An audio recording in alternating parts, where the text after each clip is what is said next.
Y hoy vamos a estar viendo el significado de los sellos. La palabra de Dios nos habla de 7 sellos, 7 juicios que vienen sobre la tierra. Vamos a estar hoy viendo el primero de ellos. Pero antes que entremos en ese estudio, quiero que nos demos cuenta la importancia, contrario a lo que quizá muchas veces se piensa, por lo que esta palabra no se predica mucho, porque es un tiempo a futuro y que a nosotros en sí lo que nos interesa es que Dios venga, arrebate su iglesia y allí queda todo.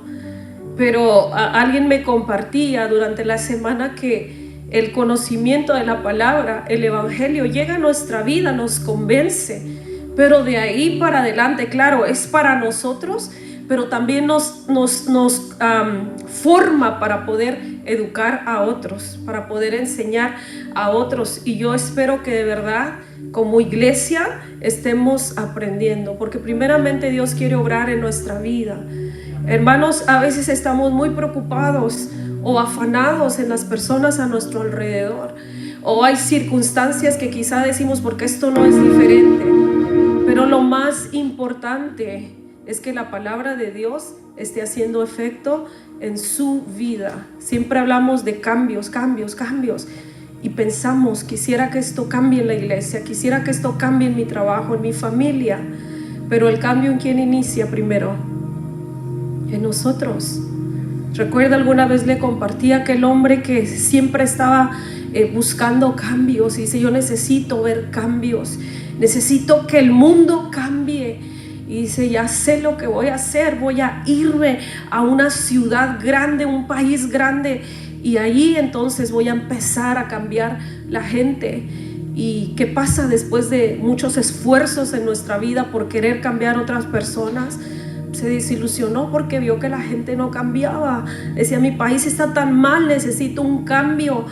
Después dice, quizás el país es mucho para mí, voy a empezar entonces en mi ciudad, porque a lo mejor en mi ciudad, al haber cambio, algo sucede. Se va a su ciudad, no hay ningún cambio, todo sigue igual. Y dice, es que quizás en mi familia, si mi familia cambia, y eso es que muchas veces nosotros estamos al revés, a lo más cercano. Si mi familia cambia, todo va a ser diferente. Si mi esposa cambia, si mi esposo cambia. Dice que este hombre se la pasó así hasta que ya en su lecho de muerte, viejo, sin fuerza, sin ánimos, se dio cuenta que no había cambiado a nadie. Y ahí fue donde reconoció, el cambio inicia por mí, porque si hay cambio en nosotros, entonces podemos impactar lo que está a nuestro alrededor. Miren lo que dice la palabra de Dios ahí en el libro de Apocalipsis, y esto lo da al inicio. En muchos libros de la Biblia, sobre todo por ejemplo en las cartas paulinas, encontramos saludos. Te saluda este hermano en Cristo, te salúdame a este, y da saludos hacia las iglesias y hacia aquellas iglesias hacia donde iban dirigidas las cartas. Pero yo no he encontrado ninguna, y si usted ha encontrado alguna, me la pasa. No he encontrado ninguna en donde inicie el libro con estas palabras. Y quiero que vaya allí por favor y lea conmigo en el 1:3 lo que dice ahí la palabra. Bienaventurado. ¿Bienaventurado qué? El que lee. Esta palabra bienaventurado, nosotros bienaventurados nos aprendimos quizá de memoria las bienaventuranzas, pero ¿qué es ser bienaventurado? Si usted lo busca, incluso en otras versiones dice dichoso, feliz. De entrada nos está diciendo la palabra bienaventurado, feliz, dichoso el que lee.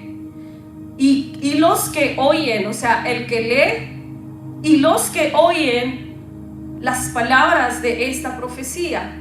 ¿Se da cuenta?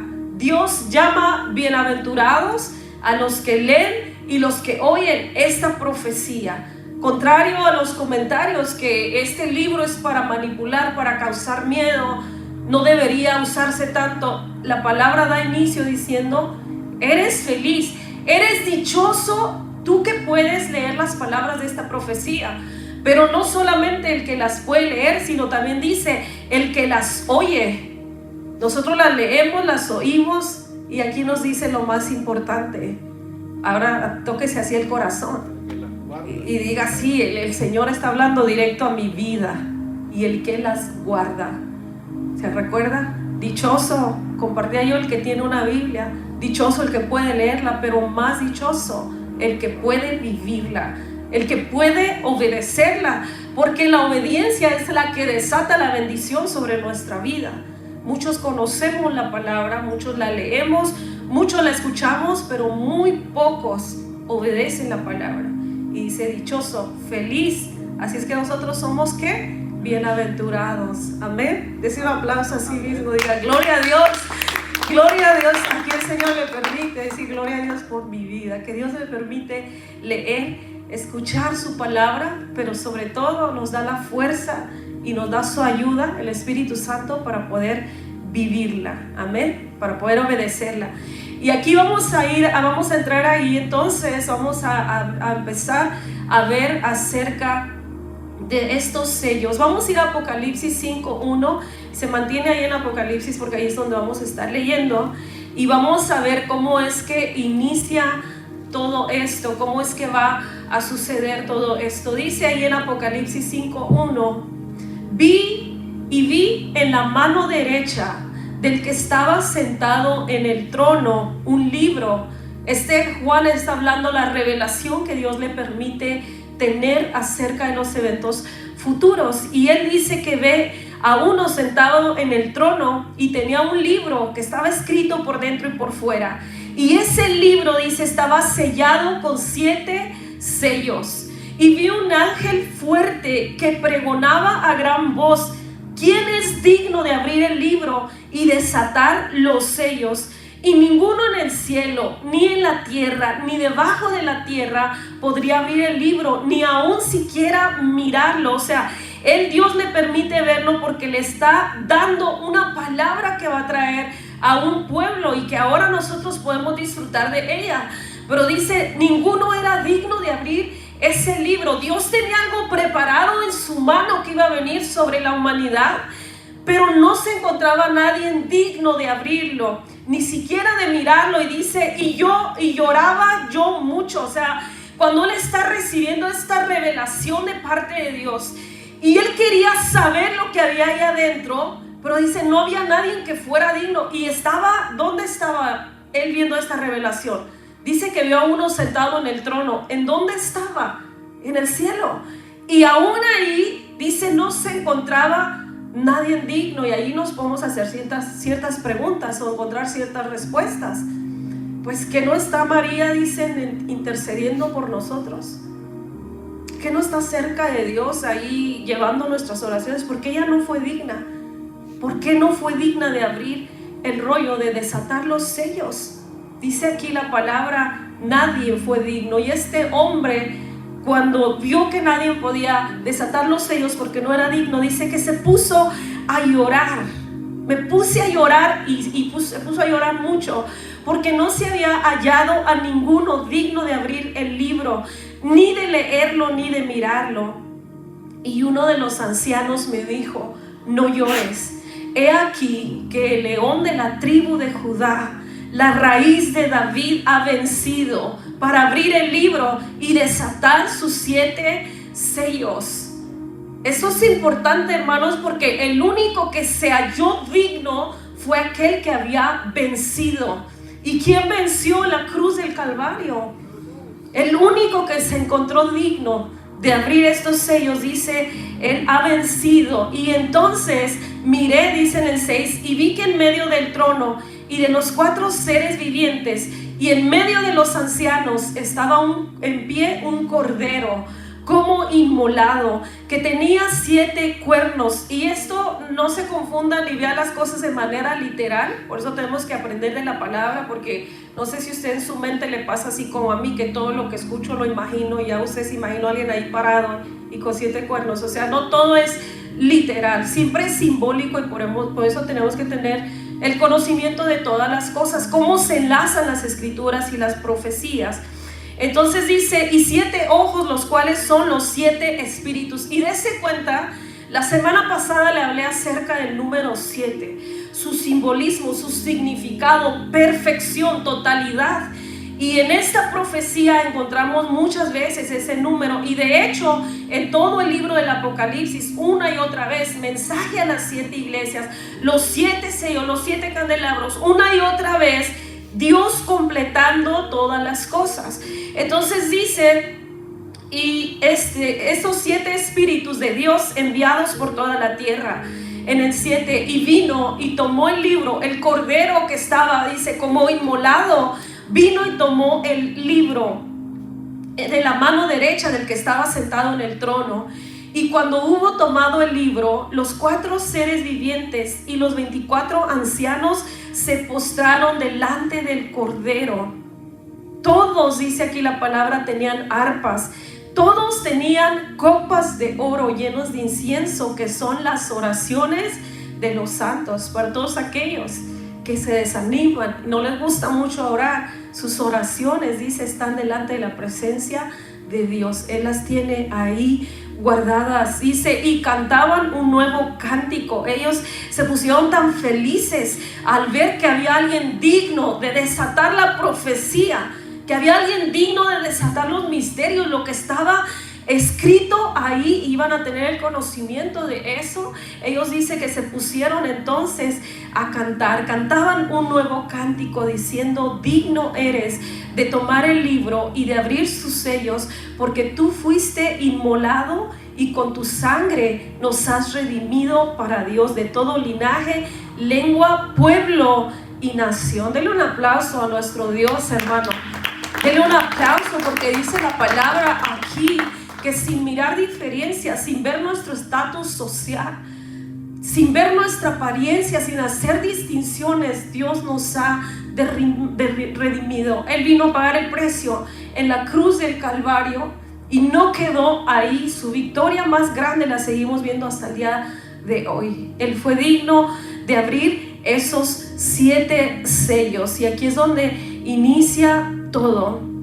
Quiero recordarle que tiene siempre que tener en mente la diferencia entre los séptimo y los sexto, entre el 6, que es el número de la bestia, número de hombre, la capacidad del hombre tratando de hacer las cosas, porque Dios nos revela en esta profecía también, y el número 7, Dios mismo haciendo las cosas, completando todo. Y yo creo que tiene que entrar eso en nuestra mente y en nuestro corazón, el poder reconocer la imposibilidad que hay en nosotros como seres humanos, que siempre, siempre, siempre, siempre va a haber algo que nos va a hacer falta en nuestra vida, que nos va a hacer sentir incompletos, siempre.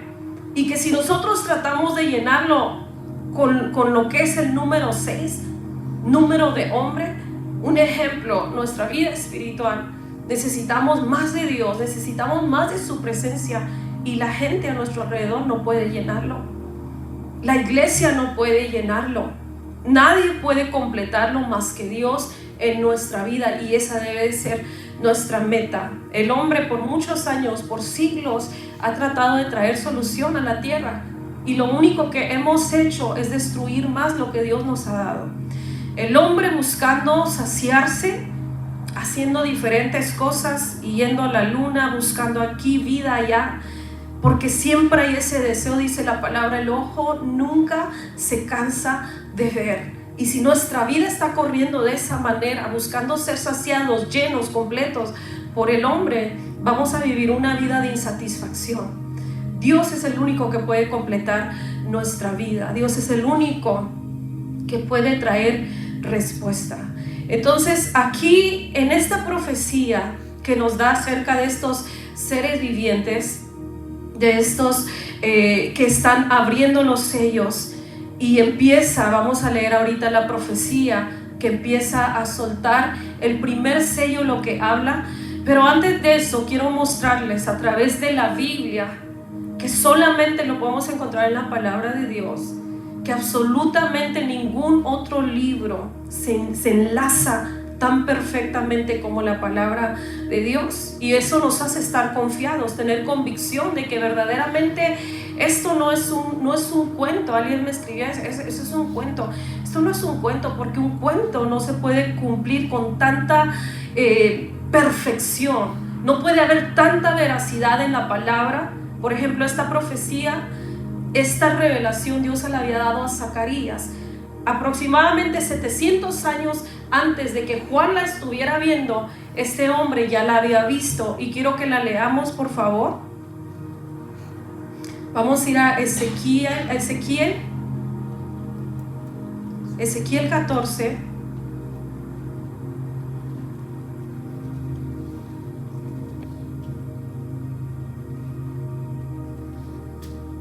Iba a compartir una palabra en Zacarías, pero creo que no tiene mucho que ver con eso, así que vamos a ir ahí a Ezequiel 14 y vamos a leer a partir del 12. Ezequiel 14, 12. Cuando lo tenga, diga un fuerte amén. Amén. Dice ahí la palabra de Dios: vino a mí palabra de Jehová diciendo: hijo de hombre, cuando la tierra pecare contra mí, rebelándose perfidamente, y extendiere yo mi mano sobre ella, y la quebrantare, le quebrantare el sustento de su pan. Quiero que empiece a tomar en cuenta lo que está hablando esta palabra, lo que Dios va a hacer cuando el pueblo peque contra él, y qué es lo que se cree, se enlaza con la revelación que Dios le da a Juan en el Apocalipsis. Dice: cuando el pueblo peque contra mí, se rebele, yo extenderé mi mano sobre ella y lo quebrantaré, le quebrantaré el sustento del pan, enviaré en ella hambre, cortaré de ella hombres y bestias. Si estuvieran en medio de ellas esos tres varones, Noé, Daniel y Job, ellos por su justicia librarían únicamente sus propias vidas. Mire lo que está diciendo la palabra, y habla en sí también del arrebatamiento de la iglesia. Las únicas personas que podrían salir de esta tierra, o de los juicios que Dios va a traer sobre esta tierra, sería aquellos sobre el cual estuviera el mismo espíritu que habitó en estos tres hombres. Y conocemos sus historias y sabemos su respuesta, su actitud ante lo que Dios habló. Entonces aquí vemos, nos deja ver el tercer sello, que es el hambre que va a venir sobre la tierra. Las próximas semanas vamos a estar viendo cada sello uno por uno, y solo nos vamos a concentrar en uno, pero quise que viera cómo se enlaza la profecía de Ezequiel con la de Juan. Y dice en el 15: si hiciere pasar bestias feroces por la tierra, y la asolaren y quedara desolada, de modo que no haya quien pase a causa de sus fieras, estos tres varones estuvieron en medio de ella, vivo yo, dice Jehová el Señor, ni a sus hijos ni a sus hijas librarían. Miren la palabra tan sabia de parte de Dios. O sea, la salvación, el arrebatamiento, la gente que no va a pasar por este tiempo de ira, no se hereda, no es generacional, no es: ok, Señor, yo te busco, yo estoy bien contigo, yo voy contigo y mis hijos van conmigo. Esto es individual, porque dice: ni siquiera sus hijos se librarían, ni sus hijas. Solo ellos serían librados. O sea, solo aquellos que estén en obediencia, que estén guardando las palabras de esta profecía. Y entonces ahí nos deja ver el cuarto sello, las bestias feroces sobre la tierra. Después el 17 nos dice: y si yo trajera espada sobre la tierra, y dijera: espada pasa por la tierra, e hiciera cortar de ella hombres y bestias, y estos tres varones estuvieran en medio de ella, vivo yo, dice Jehová el Señor, no librarían a sus hijos ni a sus hijas, solo ellos serían librados. Aquí nos habla del segundo sello: o si les enviara pestilencia sobre esta tierra, derramara mi ira sobre ella en sangre, para cortar de ella hombres y bestias, y estuviesen en medio de ella Noé, Daniel y Job, vivo yo, dice Jehová el Señor, no librarían ni a hijo ni a hija.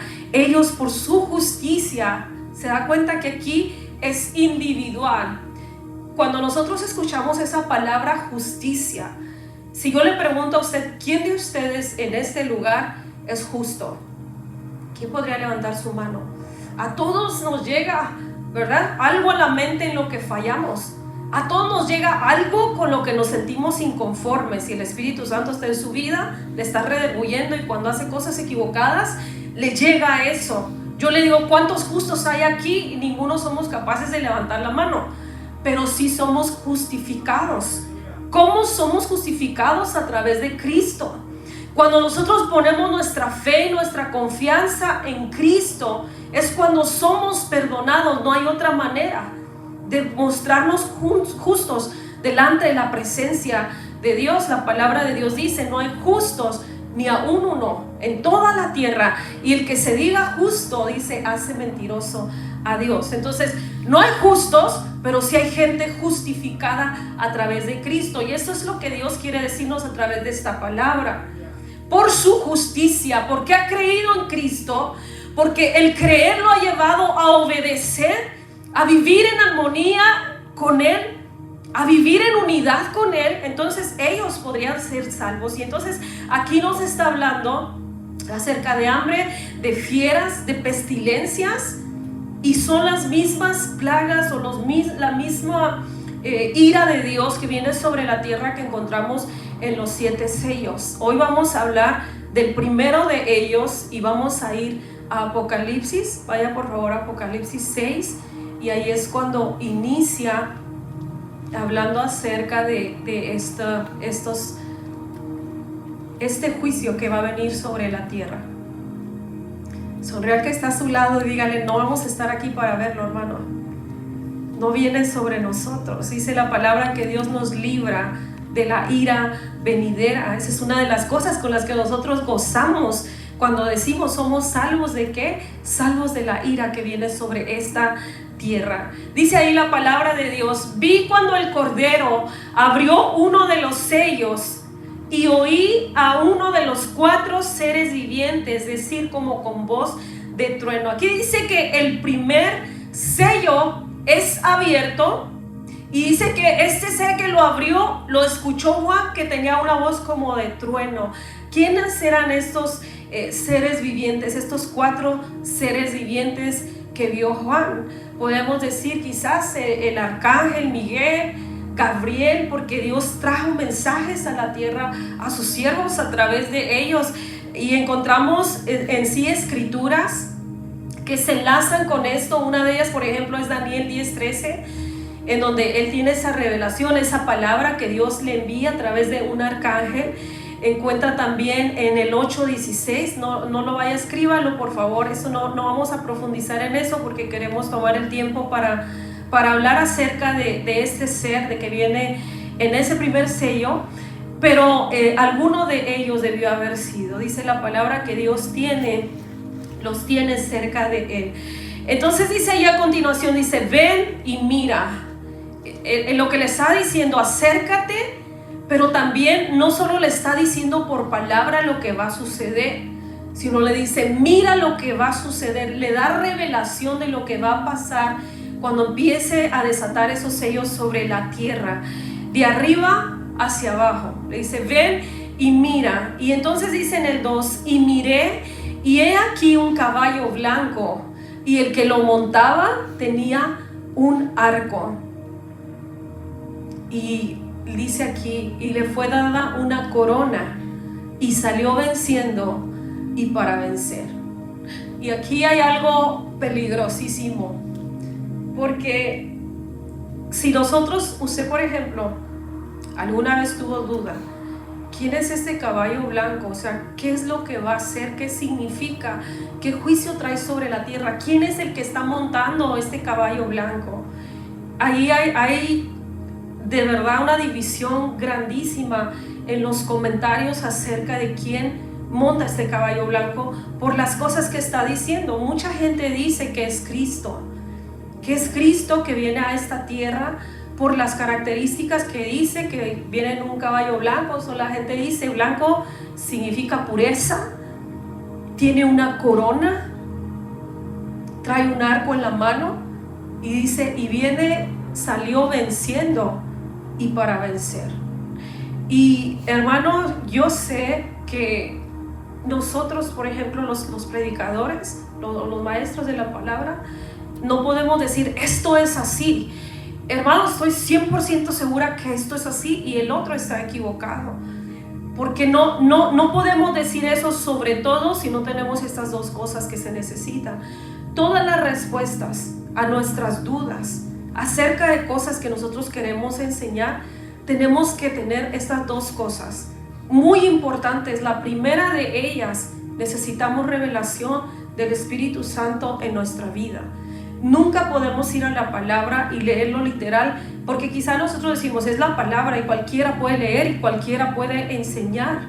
Pero dice la palabra que hay un juicio sobre aquellos, dice, hay de los que se llaman maestros, porque cuando usted enseña la palabra, tiene una responsabilidad muy grande, porque la gente que está escuchando, quizá ni siquiera lee, quizá no tiene un tiempo de oración y lo único que va a escuchar es lo que usted hable. Necesitamos revelación del Espíritu Santo en todo lo que enseñamos, porque no sé si usted se ha dado cuenta, pero solamente en la iglesia cristiana, no hay otra religión.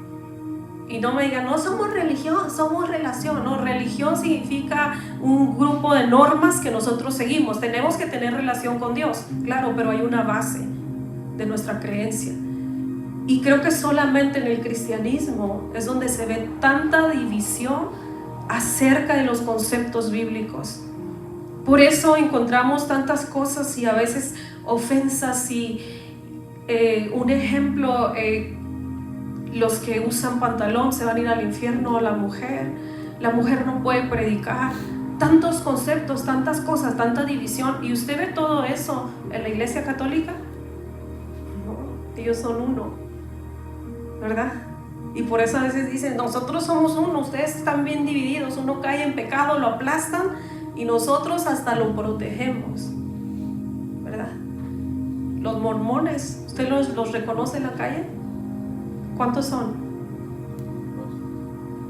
¿Y su secta? ¿O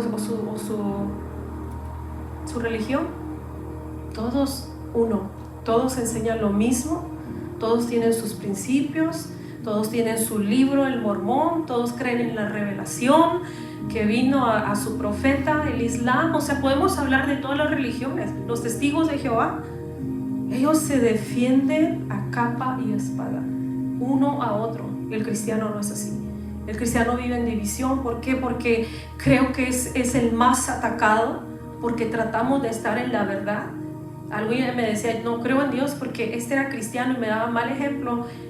Era su papá, y tu mamá era católica y te daba buen ejemplo, me daba mal ejemplo. Entonces, ¿por qué solo juzgas a uno?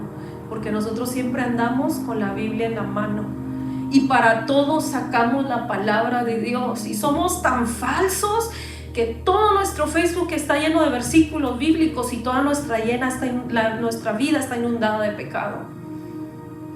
Y hay una división en nuestra vida y creemos esto, y por eso es importante saber y tener. Sí, todos traemos la Biblia en la mano, pero cada quien interpreta la Biblia a su manera, a su conveniencia, a su pensamiento. Y la palabra de Dios es una, y la profecía está dada para todos sus hijos. Todos nosotros, los que nos decimos ser seguidores de Cristo, deberíamos estar en un mismo espíritu, el deseo de Jesús, en un mismo sentir, unidos como Él y el Padre son uno. Pero no sucede. ¿Por qué? Por la ignorancia. Creo que es una de las principales causas de división. Hay mucha ignorancia dentro del pueblo de Dios. Hay alguien con buenas intenciones, con la mejor intención en su corazón de levantarse, formar una iglesia, hacer discípulos de Cristo, pero desafortunadamente a veces no hay estudio. Y si no hay estudio, hay interpretación personal. Cualquier cosa que usted lee la toma literal. Esto es porque así dice. Y aquí está escrito, pero no tiene estudio, no sabe hacer exégesis de la palabra, no sabe cómo tiene que enlazar una cosa con otra, y que Dios a través de toda la escritura nunca se contradice. Y si usted va a usar algo, tiene que estar respaldado por la palabra, tiene que haber contexto, qué es lo que está enseñando. Entonces, ¿es el anticristo o es Cristo el que monta este caballo blanco? Vamos a dejar que la misma palabra nos dé la respuesta. Si es Cristo, que nos enseñe. Si es el anticristo, que también nos enseñe. Hay una palabra que no podemos dejar de lado y se encuentra en 2 de Tesalonicenses 2:10. Y cuando leemos esto nos hace encender como una luz de alerta. Alerta sobre lo que estás leyendo, alerta sobre lo que estás enseñando. Segunda de Tesalonicenses 2:10. ¿La tiene ahí? Dice ahí la palabra, describiendo al anticristo: con toda falsedad de iniquidad para los que se pierden, por cuanto no quisieron recibir el amor de la verdad para ser salvos. Pudiéramos pensar, ¿por qué Dios no escribió aquí va el anticristo montado en el caballo blanco? O aquí va Jesús montado en el caballo blanco. Pero Dios nos da su palabra. Dice que hay mucha gente que se le habla la verdad, no quiere aceptar la verdad, llega un endurecimiento en el corazón, una mente reprobada para no creer a la verdad. Y entonces mire lo que dice aquí: por eso Dios les envía un poder engañoso para que crean a la mentira. Porque a veces decimos, pero todos están de acuerdo en este concepto. Le digo, usted vaya, vea, y gente que quizás yo admiraba cuando escucho, este es Cristo que viene a establecer el Evangelio. El Evangelio se está estableciendo desde el día que Él partió de esa tierra. Él siempre dijo, nos dio una comisión a nosotros. Él ya venció en la cruz del Calvario. Él venció, y por eso nosotros hoy podemos decir, tenemos vida, tenemos salvación. Entonces dice aquí, porque no quisieron creer en la verdad, Dios envía un poder engañoso para que crean a la mentira, a fin de que sean condenados todos los que, lejos de creer a la verdad, se deleitaron en la injusticia. Una de las características de este jinete es que dice que viene a conquistar el mundo, y dice que recibe de Satanás, nos dice la palabra, trono y autoridad. Y para el humano, la mente humana que está siempre concentrada en el 6, el hombre lo puede todo. Y de hecho le sucedió a los discípulos de Cristo, la gente que esperaba que Cristo viniera con un reino a los israelitas. Este no puede ser el Mesías, porque el Mesías tenía que llegar con esplendor. O sea, aunque estaba profetizado a través de Isaías, ¿cómo iba a llegar? ¿Cómo va a ser el Mesías? El hijo de pecado, cuando la palabra de Dios hablaba de qué forma Jesús iba a nacer. Por el poder de Satanás le decían a Jesús, echas fuera los demonios. Entonces mucha gente no ha creído la verdad, porque mucha gente esperaba en ese momento de desesperación. ¿Y qué es lo que va a estar ocurriendo aquí en la tierra? La gente va a estar desesperada por todo lo que va a empezar a ocurrir después de los 3 años y medio de paz. Y dice, entonces viene un poder engañoso, porque no creyeron a la verdad. La gente en ese tiempo esperaba a Jesús venir con un reino poderoso que llegara y derrocara al imperio romano. Y no sucedió, que hasta Juan en la cárcel dice, ¿de verdad eres tú el que iba a venir, o tenemos que esperar a alguien más? Porque quizá lo que esperábamos que sucediera no pasó. Entonces ese hombre viene, dice, para conquistar el mundo. Y es donde le digo, hay que tener cuidado. A veces nosotros decimos, Dios me envía a conquistar, y usamos la palabra que fue dada solo a Jesús. Pídeme y te daré por herencia las naciones. ¿Y cuántos de ustedes a veces ha dicho esa palabra? Dios me va a dar a mí por herencia las naciones. Las naciones son para mí. Está hablando de Jesús, porque todo le pertenece a Él.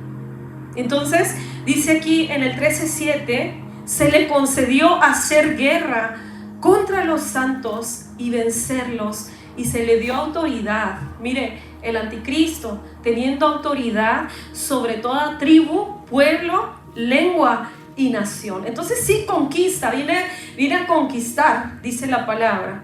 Viene a conquistar esta tierra. Pero ¿cómo conquista?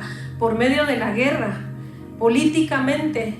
El caballo, hermano, en la Biblia, por eso le decía, en Zacarías nos habla de cómo Dios envía caballos hacia la tierra, a que rodeen, a que den su vuelta, porque dice que regresan y le dicen, la tierra está en calma.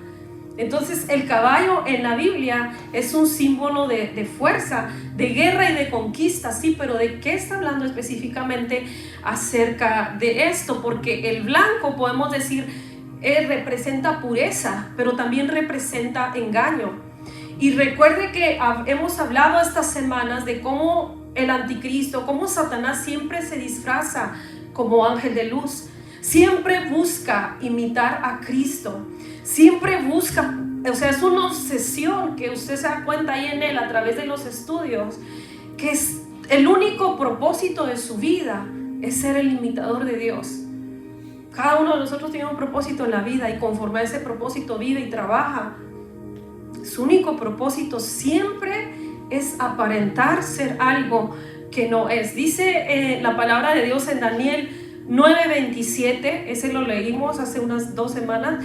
Por otra semana confirmará el pacto con muchos. A la mitad de la semana, estamos hablando, recuerde que le enseñé Shabua, lo que significa, de qué está hablando la semana, que representa 7 años.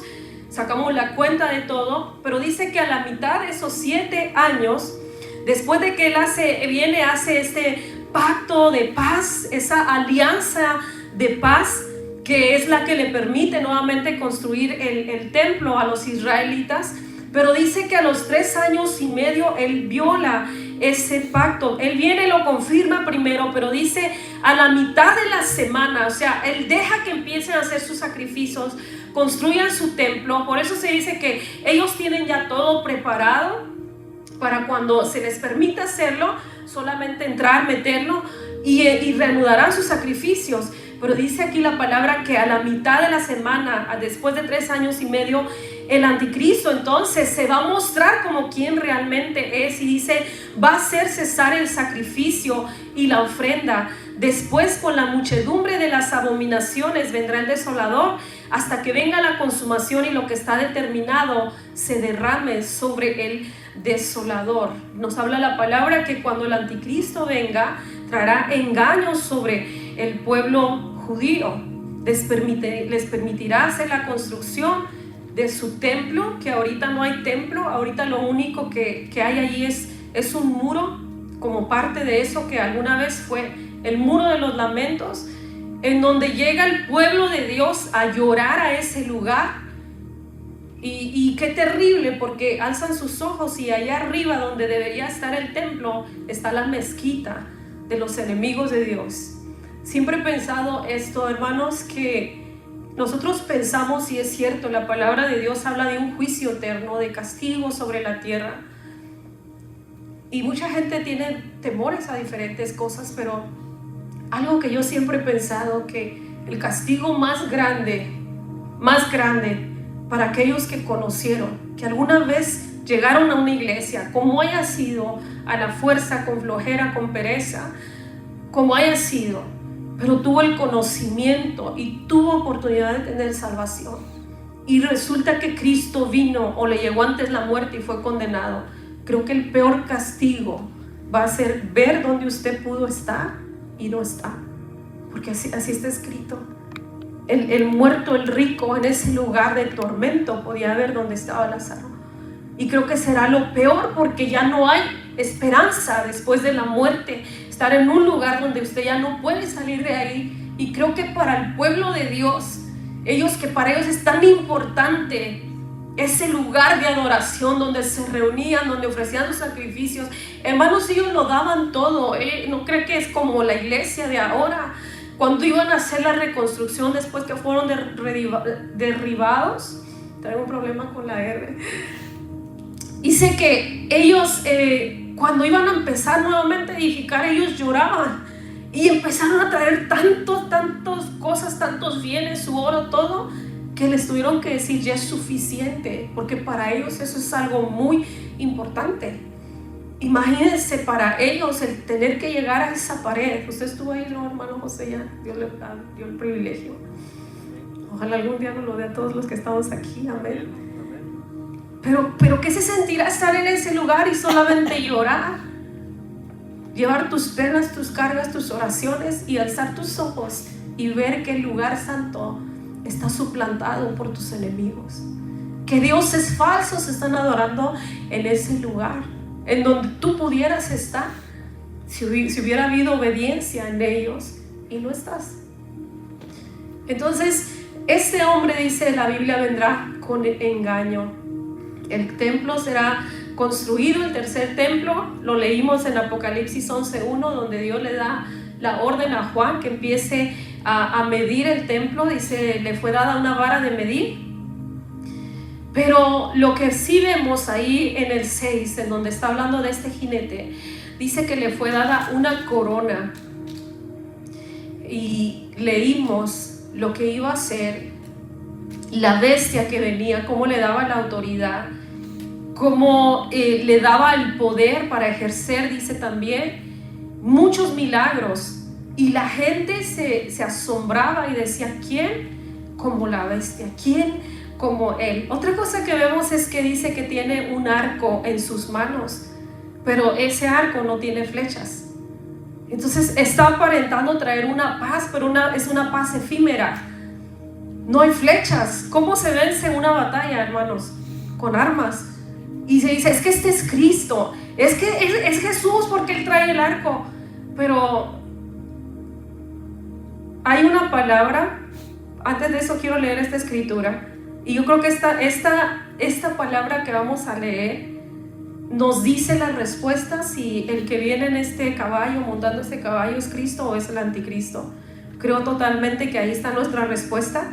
Pero antes de eso dice la palabra en Juan 5:43, yo he venido en el nombre de mi Padre y no me recibisteis. Si otro viniera en su propio nombre, a este van a recibir. Llega este jinete promoviendo la paz, pero ¿qué tipo de paz? Una paz que a mitad del camino la corta, la cambia. Hay dos tipos de paz, hermanos: la paz que ofrece Dios y la paz que ofrece el mundo. La paz que Dios ofrece, dice, es perfecta, es completa, porque no depende de las circunstancias que nosotros vivimos. ¿Cuántos de ustedes tienen paz el día de hoy? Amén. Bueno, le voy a preguntar primero, ¿cuántos tienen problemas? Alce su mano los que tengan problemas, oraciones sin contestar, tribulaciones, cosas que le afligen. Yo tengo muchas, amén, muchísimas. Ahora que he estado trayendo estos estudios, me ha pesado más la carga de la salvación de mi familia. Y estoy clamando, porque cuando usted ve todo esto, usted tiene que amar demasiado poco para no pensar que hay gente en esta tierra que le va a tocar vivir todo esto. Todos tenemos tribulaciones, pero ahora le pregunto, ¿cuántos de nosotros tenemos paz? Amén, todos la tenemos. Todo el que tiene a Cristo tiene la paz perfecta que solamente Él ofrece. Una paz que no depende de circunstancias. Por ejemplo, tengo una familia que necesita ser salva, pero mi corazón está tranquilo. ¿Por qué? Porque está confiado en Cristo. No voy a vivir desesperada y arrancándome los cabellos, porque ¿cómo le hago para hacerlos que se conviertan a Cristo? O sea, hacemos nuestra parte, compartimos el evangelio, predicamos la palabra, les hablamos de lo que va a venir, les hablamos de la palabra de Dios. Hacemos nuestra parte y ahí decimos, Señor, tú tienes el control. Señor, hay promesas en tu palabra. Dios nos da esa paz perfecta que no depende ni del sistema de gobierno ni de la economía. ¿Por qué, hermano? Porque su mente siempre está en sus palabras. Viene la recesión, todo se va a poner mal, se va a caer el mercado, todo viene mal. Jehová es nuestro proveedor y no cambia. Y Él no solo provee en tiempo de abundancia, en el tiempo de escasez es cuando más real se hace nuestra vida. Amén. Tiene una enfermedad, Jehová es mi sanador. Señor, pero si no me sanas me voy a apartar. No, es nuestro sanador, porque nosotros con nuestra miopía espiritual, los lentes de este mundo, vemos como desgracia la muerte, pero Dios lo ve como victoria. Todo dolor se acaba, toda enfermedad se queda aquí en la tierra y hasta recibe un cuerpo nuevo, hermano, que quizá nunca lo ha tenido el deseado aquí en la tierra. Ese es mi consuelo. Digo, Señor, allá ya no va a haber más afán sobre eso. Entonces esa paz Dios no la da. Él es nuestro todo y vivimos tranquilos.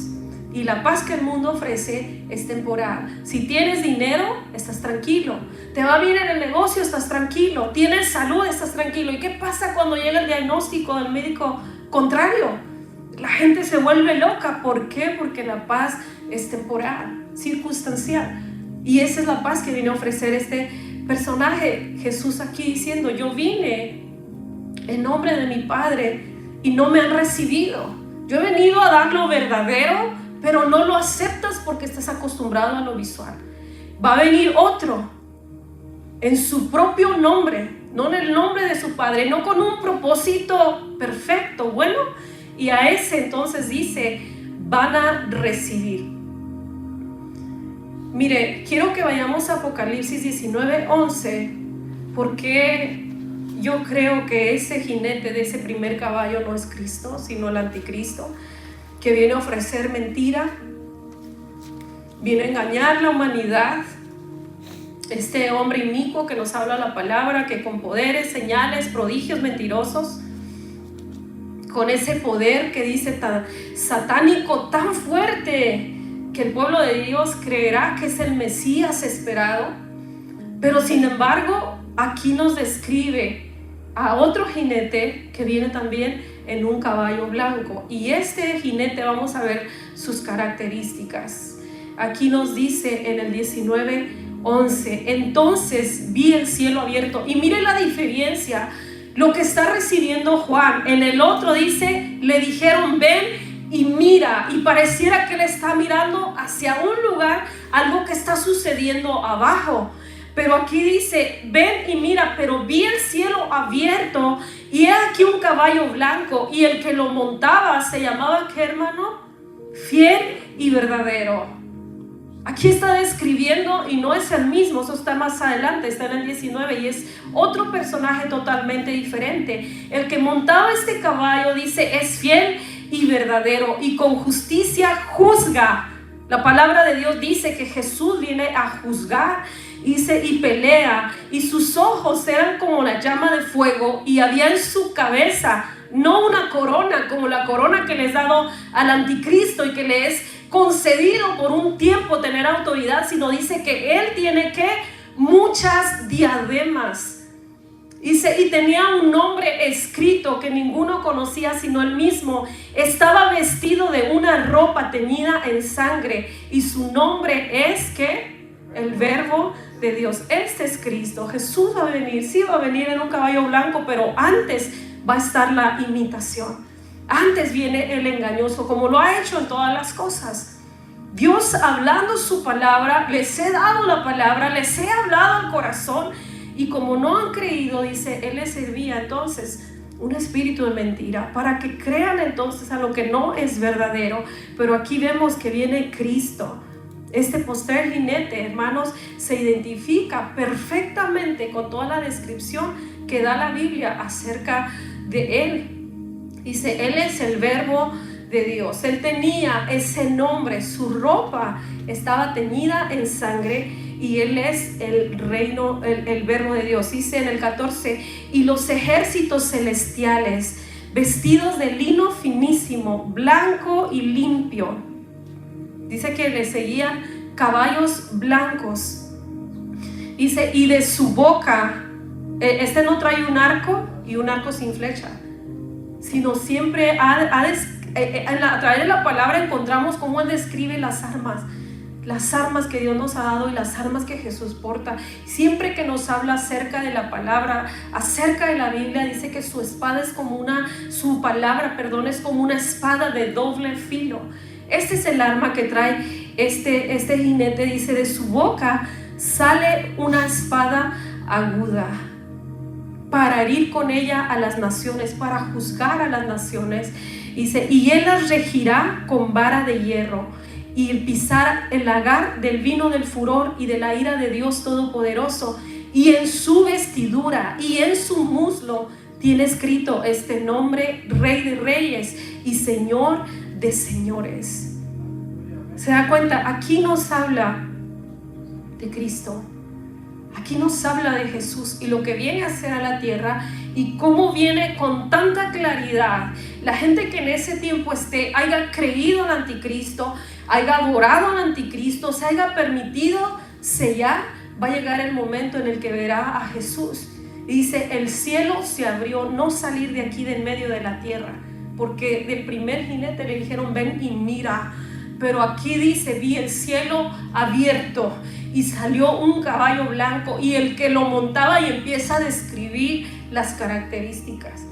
Entonces el primer caballo que será soltado sobre esta tierra, de acuerdo a lo que vemos en la palabra, hay muchas cosas que nos muestran que no es Cristo.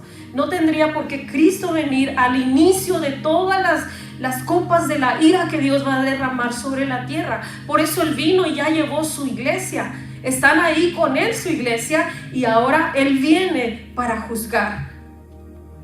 Vamos a pedirle a Dios que nos dé sabiduría para entender todas estas cosas, claridad en nuestra mente y el día que yo no le voy a decir, usted lo va a vivir y usted va a ver cuando venga el anticristo, va a decir, oh no, ese no es Jesús, ese es el anticristo, es que se quedó aquí en la tierra.